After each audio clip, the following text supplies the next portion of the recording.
Yo, yo, yo, new day, new day. So, I have just read the, fifth last chapter of Jujutsu Kaisen. JJK is ending in, like, October or something. Which is fucking insane. I mean, sure, he has, the author has come out and said before, like, yeah, we're ending the story in, like, this year.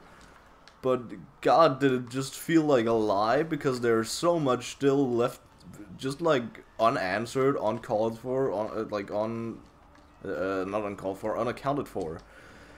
Just so much that should have been elaborated on, but hasn't. So I'm not saying this chapter was ass by any means, even though there are aspects of it, which is, you know, it's. We'll fucking get into that, but there's just...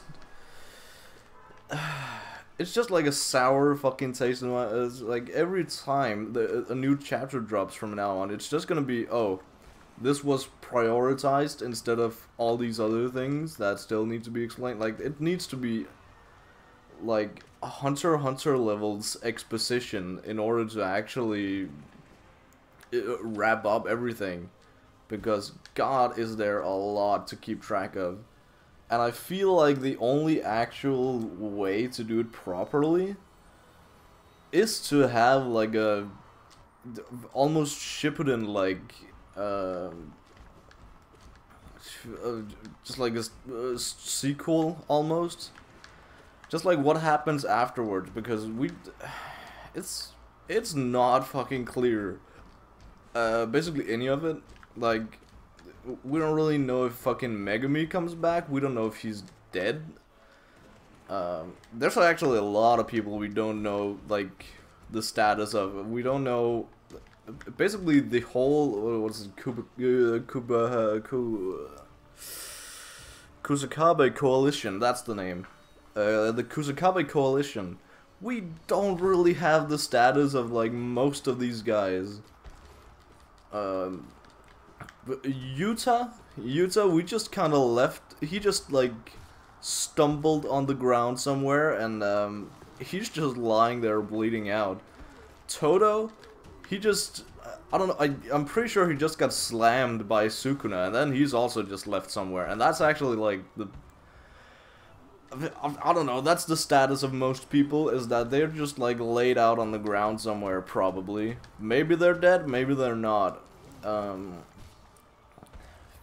I don't know, JJK is really good at actually, you know, genuinely killing off characters.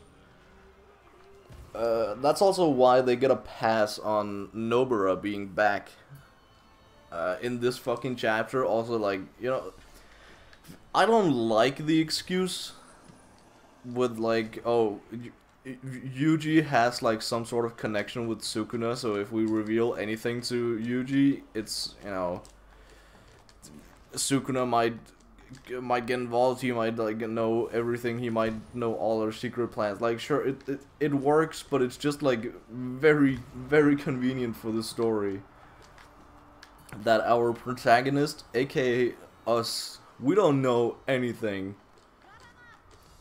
We have no insider information. That's also why we're getting so many fucking flashbacks in this Sukuna fight. And I don't really know, I generally don't know how to feel about that whole thing. Like, the whole thing that's being, I don't fucking know. It kind of feels like in Hunter x Hunter, when, you know, in the Meruem fight, not really the Meruem fight, just, like, the raiding of Meruem's castle. Like, the narrator, just, like, narrating because everything happens in, like, a fucking 1 minute or something.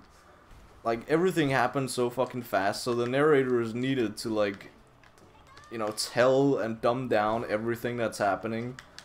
But the thing is, that doesn't really change anything about the story. That's just the way the story is being told. It's the same kind of vibe, it's the same kind of, like, break we're getting from the actual main action and fights. But this is also, it's just flashback, it's, instead of a narrator, it's just flashbacks to people who are just sitting in some sort of room, who should have no fucking idea what they're talking about, and they are live commentating what's happening, even though they should not. Like, the timelines does not add up in terms of, like, you know, how much fighting goes on versus how much yapping is going on. Like, it doesn't fucking add up. So that's pretty yucky. That's just a thing that's been going on for, like, ages. For, like, I think, I don't know, how long have I been caught up to JJK? Like 2 years or something? It's been going on for quite a long time, at least. And it sucks. It sucks so bad. It was there in the Sukuna vs Gojo fight. It was there when, you know, when a bunch of other people took over. Well, actually, when a bunch of other people took over, it's more like a flashback of, like, okay, what do we do if, I guess spoiler, what do we do if Gojo actually loses? And then they just have a whole plethora of scenarios that are so specifically tailored to, like, this specific situation that it's insane to believe that they actually thought up all of this. Oh, Thunder! Shut up. So that's a gripe I have. That's a whole big gripe I have. I don't really have any examples, but just it's because they're fucking everywhere. Especially the whole thing with Yuta, and you know, Gota. You know what I mean. Reanimated Yuta, pretty much. He just, you know, it's pretty cool how he actually took over fucking Kenjaku's ability and used it on Gojo's body. But, I mean, shit, man.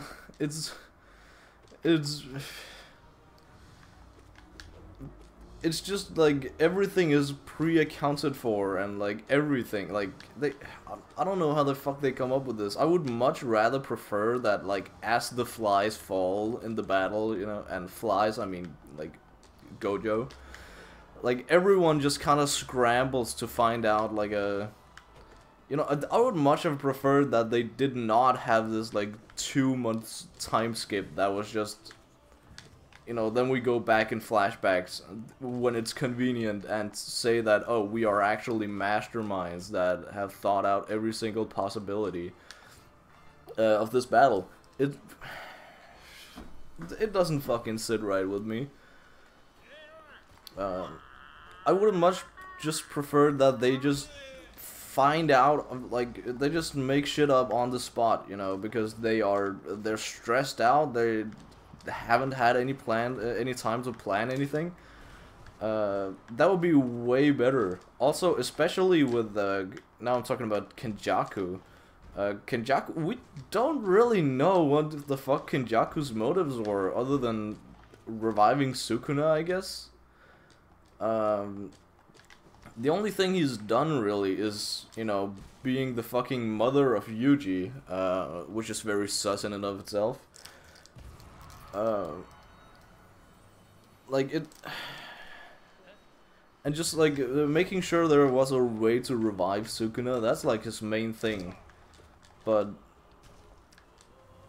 yeah, other than that, we don't really know the motives. He started the culling games, but that was not really for the reason he said. I think he said at some point it was for something going on with the merger. Which I'm not fully caught up to, like, what the hell the merger even is, like, what's the plot point going on here. I'm not too sure. But it's something pretty important. It's like, they started the culling games to, like, just gather a bunch of cursed energy in one spot. And nothing really came out of that, because the culling games just kind of ended when Sukuna arrived. How the fuck did Sukuna even arrive? He was just kind of there at some point.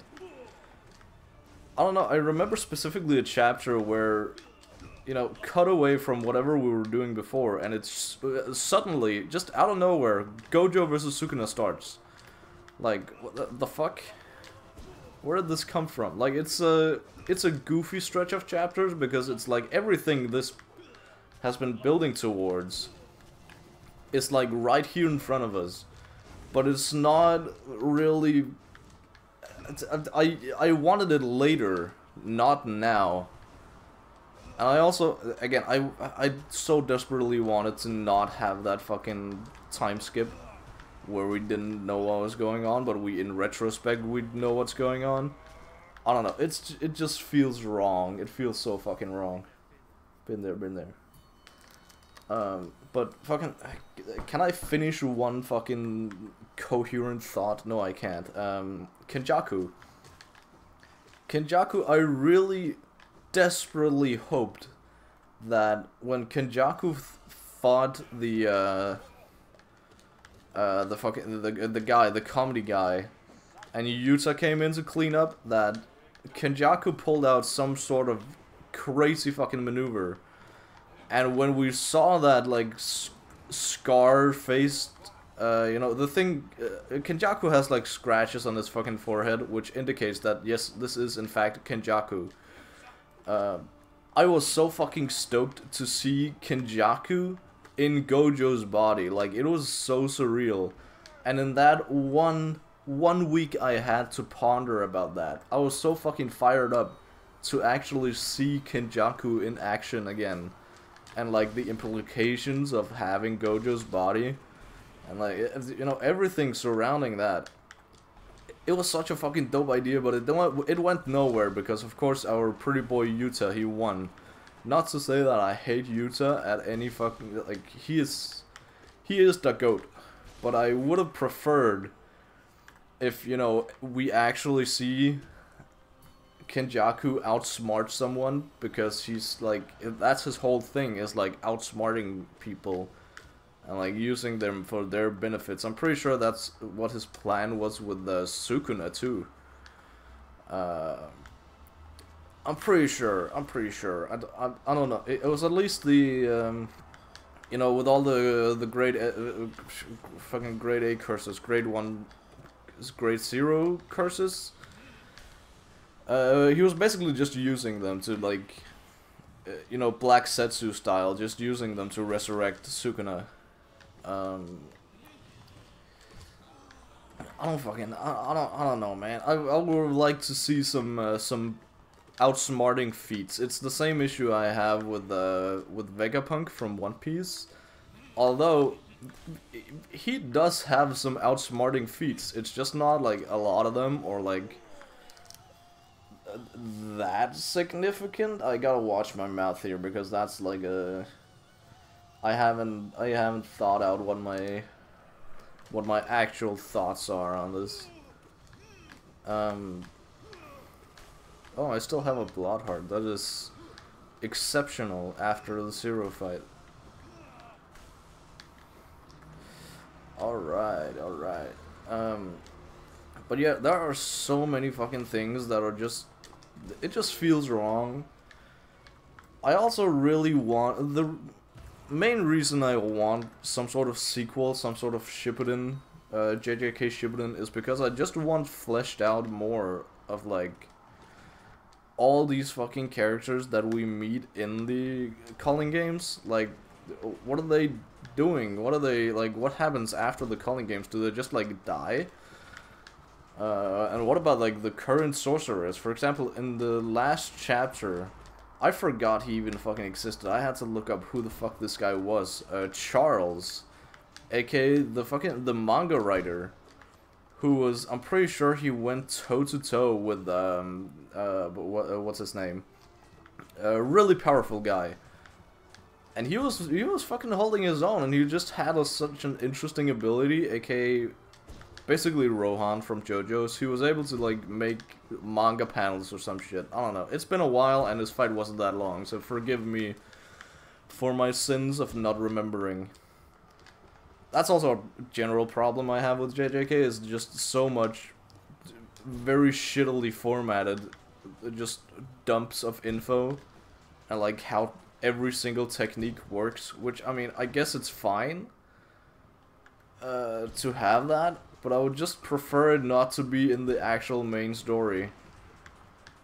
Or just like a dumbed down version, than just like, you know, small like side contents every week maybe, just like drop lore about some new technique. I don't know. That's how I would do it. That's how I would have done it. Oh fuck, that's what I would have did. That's what he says. Shit, I fumbled. So I've been the past couple of days I've been struggling against sisters, and I don't really know why. It's just a thing, I guess. Well, no more, because I'm about to do this hit list. Yet another big thing that I have a gripe with in JJK is the fucking binding vows that are just like, they're just mentioned and used, like they're used a fucking lot, especially by our main guy Sukuna. Like, it's not really explained, like it's not some sort of ability he has, like he's like exceptionally good at making binding vows. No, that's just like him. It's not anything special to him. It's not a part of his like arsenal, his ability. Well, I guess it is, but it's not. Like, anyone can do it if they're smart enough, and it doesn't take a fucking genius to realize that you can cheese the system. Because all these fucking binding vows are getting fucking ridiculous. It was... The biggest instance of it was when Toto came back. He arrived at the battlefield for the first time. Well, second time. No, first time. No. No, it was his first time, because he essentially didn't have his fucking hands. His hands were cut off in Shibuya, right? So that means he can't really use his technique anymore. But, oh wait, binding vow. So now he doesn't have to clap, he just has to, like, somewhat clap with a fucking viper slap. Which is, I mean, that's become a whole fucking meme, and that's, that is, I mean, goated meme potential, if anything, right? But holy shit, it's so fucking stupid. It didn't even nerf him to lose a hand, it actually buffed him. And like, sure, you know, the fucking adaptation, you know, in hard times you'll figure out how to actually use, but the bro had like fucking 3 years of actively, you know, being in fucking Jujutsu High or whatever the school is called, and didn't ever think of using a binding vow. Like, that's not something they teach in school, binding vows. Like, bro, what? That's why again, I'm comparing this a lot to Hunter x Hunter, because I mean, there are a lot of similarities. Hunter x Hunter's fucking Kurapika, goddamn, well, I guess I'm not going hitless then. Kurapika, his main shtick is essentially binding vows. It's nen restrictions, which it's essentially the same. And his whole thing is that he just gets a straight stat boost from like not using his chains on anyone other than the Phantom Troop, which, first of all, makes sense character-wise, but also, like, it's just a cool way to just, like, make this guy, this, like, averagely normal guy, very fucking powerful. And I mean, okay, if you really think about it, if you really study it, there's a lot you can do with nen restrictions to just, like, get stronger without really losing that much. Just like min-maxing, pretty much. There's a fuck ton you can do. But nobody's ever doing it, because that doesn't make an interesting story, of course. Ooh, this is dangerous. This is not dangerous whatsoever. So yeah, but nobody really does that in JJK. It's like, yeah, sure, they get a stat boost, but it's so many different, like, stat boosts. And the trade-off is just like fucking ridiculous. And also there's basically no like repercussions if they break the binding vow, especially with themselves. Which is how they usually go. Like, you make a binding vow with yourself. That's at least how Sukuna uses them, like, a majority, if not all of the time. God damn, I am ass. If not all of the time, he just uses binding vows, like, just by himself. He just makes them by himself. And, well, nothing really comes out of it. It's not really explained, the trade-off. It's just explained that, oh, Sukuna has become more powerful because, and that's about it. It's not fucking explained whatsoever. Like, at least with Toto, it was explained that, like, oh, he has to, like, you know, the trade-off is that he has to fucking do the Vibro Slap thing, like, you know, his... I don't even know what the fucking trade-off was. Again, the system is so easy to cheat, and there's no repercussions for, like, breaking binding vows. I'm pretty sure something tells me that Mahito has also broken binding vows before, and, like, nothing came out of it. I'm not sure, though. It's been such a fucking long time since I've read the Mahito bits, aka the first half, aka seen it, aka read... It's been a while, and there is so much going on lore-wise, and, like, stuff you have to keep track of. What the fuck, bro? It's also really goofy with the, you know, I don't know, I have a love-hate relationship with the JJK community, because half of them are fucking cool, and they just, like, take the piss on everything going on. And the other half are pretentious fucking snubs that just... they're fucking awful. They are saying that everybody else has, like, reading disability because they can't follow exactly what's going on. What? I didn't even start healing. What the hell is this? If I lose to... God damn it. If I lose to Shio, I'm gonna keep my mouth shut. Shio is the GOAT, so I can't complain. Alright. Alright. Alright. We are good. We are good. Obama, been there. Yeah. I don't really know what I was saying. I had something to say, but essentially, that's like all Sukuna ever does when he's about to lose. He just makes yet another fucking binding vow, and it's not... the binding vow is not explained. It's just like, oh...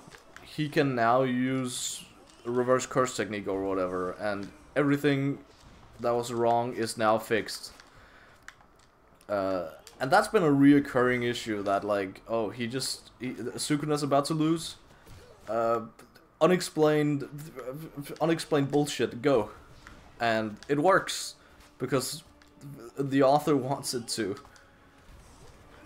This last chapter though had the editor notes, like at the end of the chapter. The editor notes were that something along the lines of like the bells are rung on the Battle of an Era or something like that. Essentially conveying that yes, the battle is indeed done. They have won, which feels kinda insignificant. Like, sure, Nobara is back, and she actually did something pretty cool, and that's pretty awesome, but, man, like, what's going... it's... Yuji's domain is still not fucking explained, so we don't know if, like... Now that I'm thinking back on it, I think the only people we see are people who are dead, or presumed dead, because Nobara... it is very much implied that she's dead. There are people who still are hopium hard for her to come back. And fucking the principal, the old guitar badass guy, he was also there in this chapter. Not even a flashback. He was just chilling there. And I don't know how to, I don't know what to, I don't know, man. It's so goofy.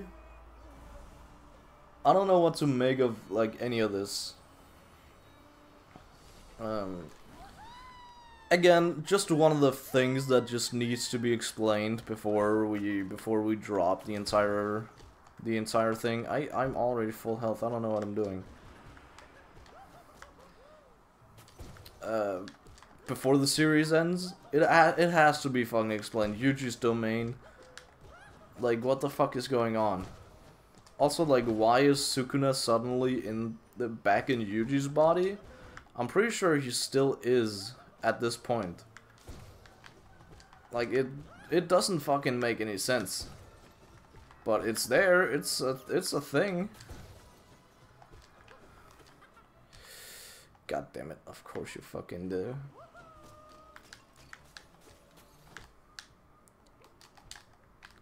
God.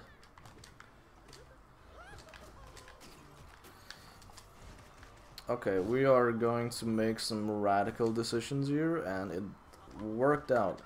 I need to concentrate a bit before I continue my yappening, so excuse me for but a moment. And for a moment, I might mean the next day, because I'm about to fucking lose. Okay. Why are there so many fucking aspids? Christ, all fucking my... And I don't even lose to an aspid. This is just great. Yeah, but so many things needs to be wrapped up in JJK, and I don't think that can be done in fucking 4 chapters. But we'll see what sort of fucking magic Gege is cooking up. So, yeah, let's fucking hope. Anyway, I'm gonna go to bed again. So, good night. See you tomorrow.